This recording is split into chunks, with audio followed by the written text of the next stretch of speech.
Everyone. I, C.A. Shreya Gupta, Assistant Professor, Faculty of Commerce, Parul University, welcome each and everyone to this webinar on mindful learning, which is the part 1 of the 2 webinar series.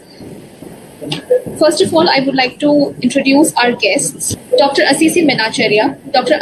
Menacharya serves as the Vice President at QMPG Industrial Certifications and Services. He has demonstrated excellence in multiple areas. His mantra is, love whatever you do and enjoy the process. He is excited about whatever he does. He was a top performing sales professional in India and one among the top 50 in the world, earning multiple international awards consecutively for 3 years from US and Europe. He has conducted more than 1,150 third-party audits in 25 plus sectors in the areas of quality, environment, food safety, health and safety, and social accountability that includes manufacture of nuclear-grade uranium. He is also a certified Lean Six Sigma Black Belt. He has conducted 97 third-party audits in the area of K-12, higher education, non-formal education, training and knowledge management in 3 countries. He also served as the Director of Hycon India Limited, Director and CEO of Horsch Remedies Limited, and Director Marketing of Zeba Lab Furnishing Private Limited. He has consulted and conducted trainings in more than 350 organizations during the past 18 years. He is an alumnus of IIM Ahmedabad for the full-time FDPM program, BSMED, Bharatiyar University and University of Madras. He is trained in physics, applied in clinical psychology, HRM, HRD, management, marketing, and enterprise risk management with an earned PhD in the area of emotional intelligence and managerial effectiveness. He is an astute practitioner of Sahaj Mark, a method of Raj Yoga or mindfulness practice for past 30 years. He is the author of 9 books and one is translated to European languages, 9 European languages. He has worked as an associate professor, and dean at multiple management schools. His latest 2 books, the core focus is in the area of mindfulness. He has conducted a meta-analysis of wisdom literatures of Oriental, Eastern, and Western literatures using thematic analysis and working on his 10th book on mindfulness named as Essence of Excellence. He has traveled to US, Europe, Canada, Middle East, and Far East to attend and present papers in international conferences. He has published 28 articles in peer-reviewed journals of repute. On behalf of Faculty of Commerce, Parul University, I welcome you, sir. Well, let's discuss about transactional levels of learning. What is transaction? See, let's think we are going to a retail outlet where you are getting or they provide you a product or service in exchange for money. So this is a primary level of transaction. Similar to that, take the emotional level. You give love to your wife or your husband or your parent or your girlfriend, and she is also giving it back. So it's an exchange of give and take, whether love or acceptance or respect. Let's take acceptance, whether you include people and accept them or exclude people and reject them. So it's all transactional. Okay. So at the transactional level, everyone prefers to win or gain.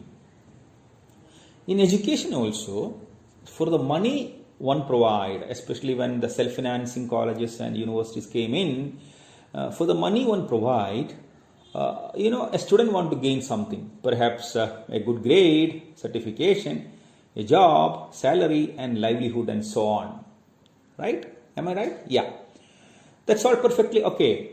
That all are common, that happens in the day-to-day life. Well, but what happens to that? At the transaction level, we may say, I want to gain, or I want more, or I want to win. But coming to higher education, the challenge here is, well, when I get more, I am more happy. Higher the gain, higher the happiness. Higher the loss, higher the grief. So for this, society has conditioned a learner to gain more, to compete, to be number 1 in the class or school or state or in the country. Well, you need to compete and you need to be topper in the class. Well, the first C. The second C is comparison. Your teacher or your parent unconsciously perhaps compare yourself with the other person, but you are a unique individual. So the comparison comes next. Then what will happen? Normally, the reciprocity is that you complain about the teacher, the students, your colleagues, or whoever, your peers, whoever learns with you, you again, complain the syllabus, again complain the teacher about the way of teaching, the methodology, the pedagogy, the evaluation schemes, everything you complain. The moment comparison comes, and you criticize other students' syllabus and teacher also. So, and you contend with others. So these are the 5 C's of scarcity mentality. Mind you, these 5 C's are being instilled right within you, right from the LKG or the first class you learn, and that is being happening at the unconscious level. So, who conditions you to compete? Okay, well, at the transactional level, learning is to gain a degree, a job, salary, and acceptance in the society. These are purely material. Here, for the fees I pay, I need a job and money. I want to be number 1 to get the best job. This mentality creates a craving in human mind for more and more and more right from childhood. So let's think about few possibilities. I want to be the number 1. I am better than others. My ideas are superior. Narcissism slowly develops, right? So others' ideas are not good. I am supreme. My race is... So, what happens? Only one person in a class or one percentile among 2 lakhs, say 2000 or 1500 students, where 2000 students are writing CAT exam and only 1500 students are getting into IIM Ahmedabad. So, the top 1 percentile or the topper of the class are happy. But what about the other 98 percentile or 95 percentile or 99 percentile of the students? This creates tension, anxiety and stress among others. That means the majority. The question is whether for learning competition is necessary. Hence, postmodern societies are abandoning competition in learning. So, the system of competition is slowly getting unlearned from evolved countries. Well, about that, we will deal it tomorrow or the next class in detail. So, the conclusion is transactional levels of learning is more material in nature. It's give and take that are not absolute levels, or absoluteness is more into the existential levels of learning. Whenever there is transactional element, then we get into the judgment part of it, good or bad, right or wrong. Okay? So the judgment comes, and that judgment creates inner tension and inner turbulence within us, and majority of the learners are into anxiety, tension, stress, and it goes through 2 stages: obsession in thoughts and compulsion in action. So obsession in thoughts are okay. We can understand that because a thought is coming to you continuously, but what about compulsion in action? People go out and perhaps may commit suicide. That is action. Let's learn something about the absolute levels of learning or existential levels of learning. So I'm going to transfer a skill to you. My submission to all of you is to be aware in the now. We are going to learn what is existential levels through an experience. Okay.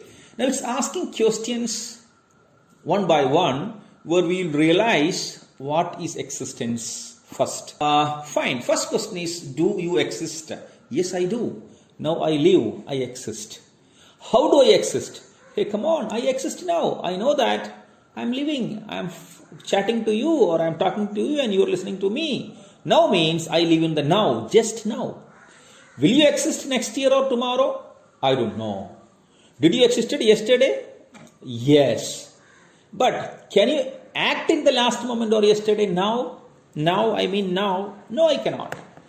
Now, you do exist in the now, but you can learn from yesterday for a better tomorrow. You can only learn, you can only act in the now, but you can learn from yesterday, but you can only act in the now. Now, right now, it means I live in the now, just now. Well, can you act tomorrow? No. Again, well, can you act yesterday?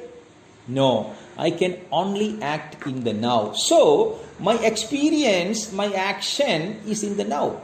My karma is in the now, where through this karma, through this action, I am rooted and connected with experience and existence. Because the next moment or tomorrow is my psychological reality. It comes from imagination.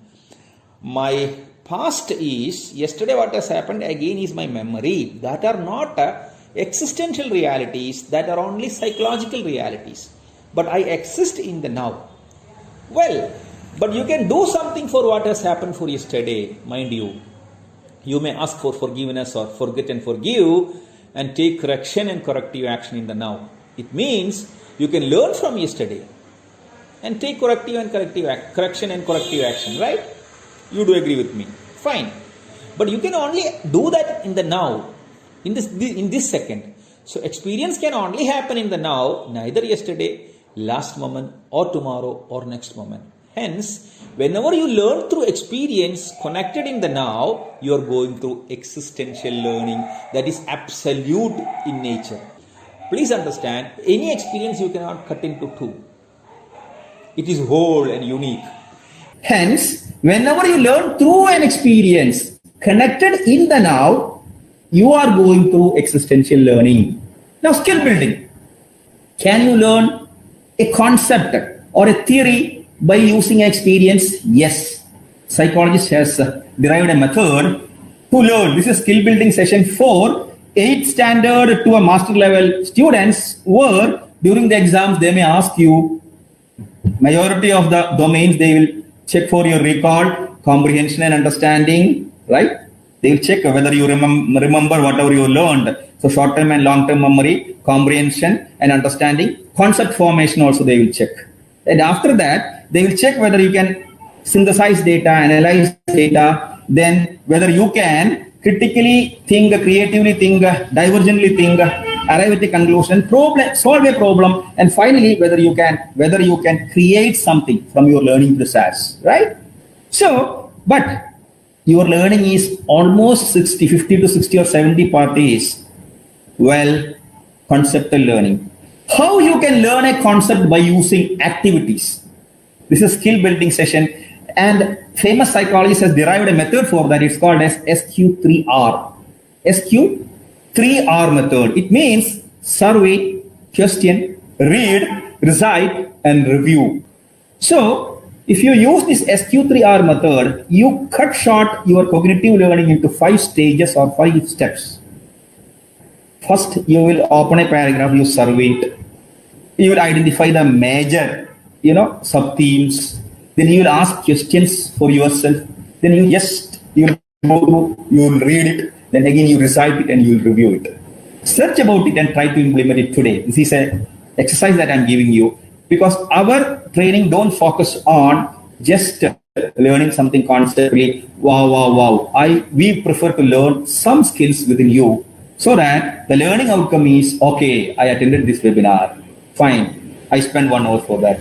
I had an experiential learning. There is a change. A change has happened within me before and after learning. Wow, that is something great. And this is the experience. This is the aha learning.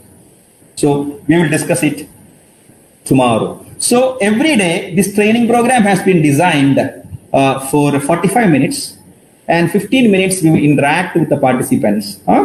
So I request Parallel University authorities to connect us to the Facebook Live, where we will answer the questions to them. And today we will conclude about it. And tomorrow we will speak about, recap. We will speak about this. We will recap. Then we will speak about SQR3. We will speak about existential learning, that will be continued. And we will speak about unlearning and relearning. Then we'll speak about experiential learning and behavioral learning, and insight and techniques for unlearning, and path towards excellence. That is what we are going to deal with tomorrow during the second session. So today we'll conclude. I request Parul University authorities to guide me, take me towards the question answer session, Q&A session.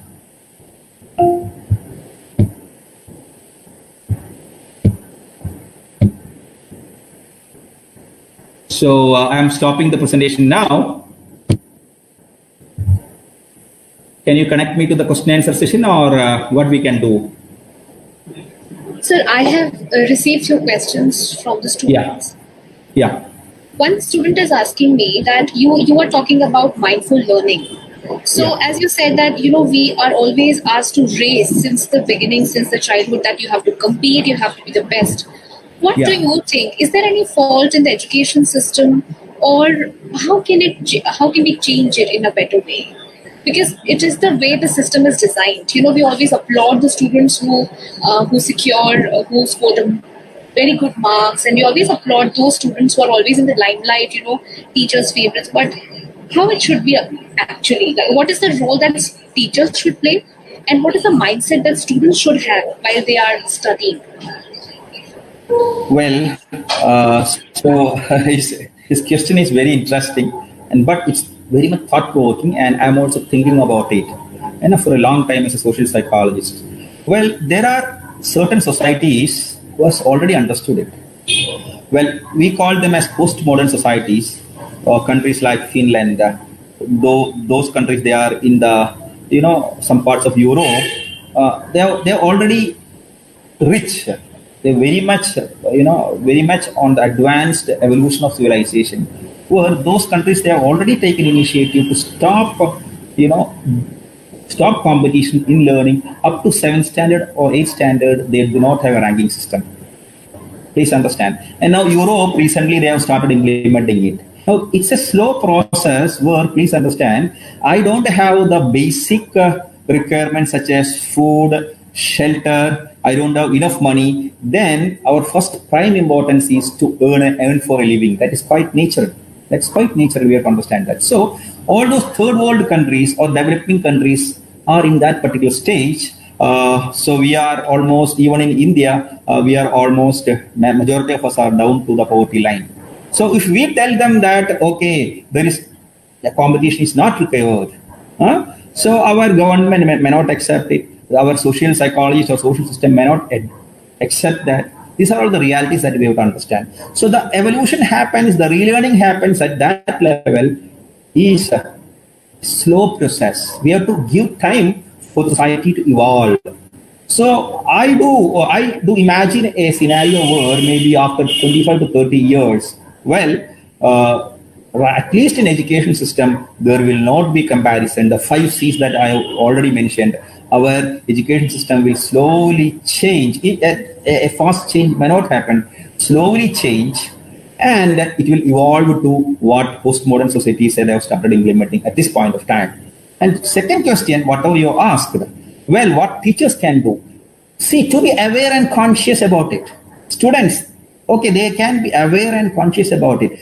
When the awareness and consciousness comes within us, it creates a change at the content level. We are not aware of it. Content level is very important. So at that content level, at the level of knowledge, when some information gets in our mind, it creates a new neuro association, and slowly that knowledge changes us. Cognition, truth will set us free. Cognition changes the thought process. Thought process changes our behavior. Maybe it's a slow process. But let's take responsibility for that. Okay. I did my best. What did Dhoni say? Oh, क्या होगा? धोनी का पिता क्या बताया था उससे? Okay, अब तक आप पढ़ा नहीं है ना? So आज पढ़ने से क्या होगा? कुछ भी नहीं होगा. अब तक आप पढ़ा होता तो आज नहीं पढ़ने से कोई फर्क नहीं होगा. So enjoy the now. Try our best. Okay, living the now. Take care of your daily lessons and focus on the now, learn your lessons on the same day, apply SQR3 method and apply major activities for learning. Learn everything through activities, that is through experiences, so that after reading something for 15 minutes, you will not get bored. Your attention span, majority of the individual's attention span is limited to 21 minutes only. But do it as an activity. Learn as an activity. Use your all three senses, including or even five senses: auditory sense, visual sense, and kinesthetic sense. Use it together and follow the SQR3 method. Today you do it. Take one paragraph. Google how to implement SQR3. Learn a particular paragraph using SQR3. You will forget time in doing that learning process because you're doing learning through an activity. I'm talking about to a target group of 8th standard and maybe even up to the level of masters, because our system requires more cognitive levels of learning, and they are testing your memory, recall, comprehension, understanding, and awareness, not the creation side of it. See, that is being tested less than 20 or 30%. So I hope I have answered your question. Any other questions, ma'am? Yes, you have answered that. Thank you so much, sir. And I have another question. Now, as you have interacted with many students and you basically interact with students of all the age groups, I want to ask you that when we were in school, we had a lot of other activities which were compulsory for us to attend, like there were extracurricular activities, there were some physical activities. And when a student reaches the age when he has to attend the college, the activities are not that compulsory. So basically the student is just learning, like the classroom activities, and of course if the college or department or the university arranges for extracurricular, then of course that student might participate, but that just might participate. What do you think other areas or other subjects that we could introduce at college level so that we can ensure an overall development of a child wherein he participates? Of course it is to some level compulsory, and what do you think about it? Okay. See, Jesus Christ in the Bible, he told about love your enemy and resist no evil.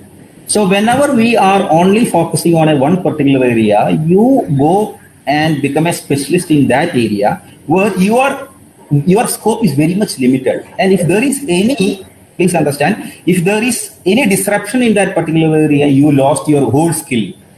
Now, in order to develop you on an all-round or a holistic or a gestalt level, you need to be an expert or you need to be a deep generalist, at least in 2 or 3 or 4 areas, where students may be not interested in one particular area and they consider that is evil or that is, I don't like it and I don't love it, but we have to resist it. No evil. You have to start learning that you don't like. So that is to make you a all-round individual and versatile individual, and even X is not there. Why I have an opportunity? Why? So that is why deep generalists are performing more than niche specialists. Please understand. So see, one thing that we need to inculcate in our curriculum could be, we need to teach them how to face failures and overcome failures, because whenever we face failures, we lost that is the end. And my wife, Dr. Giselle, is working on a new book, The 7 Spiritual Laws to Face Failures, because we have not trained our students to face failures, because we all consider that failure and success are two. That is only at the transactional level. At the absolute level, failure and success both are one, because observe a child, how he learned to walk. He fall down many times, then get up, then finally on a moment he start walking. So failure and success is not one. How a amateur chess player becomes a grandmaster. He fails at many levels, at the international level, at an ELO rating of 1,200 towards 1,800, towards 2,200 and towards 2,500. He needs to get an ELO rating, and then only he becomes a grandmaster, and super grandmaster is about 2,500. So he has to go through different levels in order to achieve the excellence. So he or she has to go through pain and suffering. That we have to rephrase the word pain and suffering as opportunity to grow. So this we need to train our students, rather than telling a student that you are a lousy guy if you fail. Hey, come on, there is no difference between failure and success. Try again, get up, go ahead. So there is no end towards success, excellence, and also failure. In fact, both are one, not two. So in our Indian principle, we call it as Advaita. There is something called as Dvaida. We consider failure as Dvaida. I failed it, and success is I have gained. He's a nice guy, and he's a wonderful guy. I failed. Okay, I'm a lousy guy. So this is a self-image a student is gaining whenever he fails. No, please, my dear child, my dear learner, please understand. There is nothing called as success and failure. In fact, both are two sides of the coin. See, you keep a coin like this. There is tails on the one side and heads on the other side. Without tail, there is no existence for head. You cannot cut it into an experience into two. Please understand. It's the same side. It's the two sides of the same coin, success and failure, and it is unique and one. It is non-dual. It is gestalt. If this awareness come to us, and our parents will open up, our teachers will open up. Where again, Jesus Christ has told, okay, if a sheep is going out of the herd, okay, they will go back, take it forward and put it inside. They will take necessary correction and corrective action so that the failed learner will come back and join the winners group. And I'm sure we should teach them students to fail and come out and reach excellence towards the end of our life. And there is no end to it. That is why Dr. Carl Rogers told on becoming a person. So it is becoming, it's an unfolding process. So please understand, this is something that we need to add in our syllabus, how to face failures, how to overcome failures, and how to grow beyond limits. So this is the answer to your question. I think I have answered your questions on 2 dimensions. And if you need any more clarifications, you may. Yeah, thank you, sir. You have wonderfully answered the question. And we have many questions, but I think we can take them up later. And it was indeed an insightful session, sir. On behalf of Faculty of Commerce, Parul University, I extend my heartfelt gratitude for this wonderful session.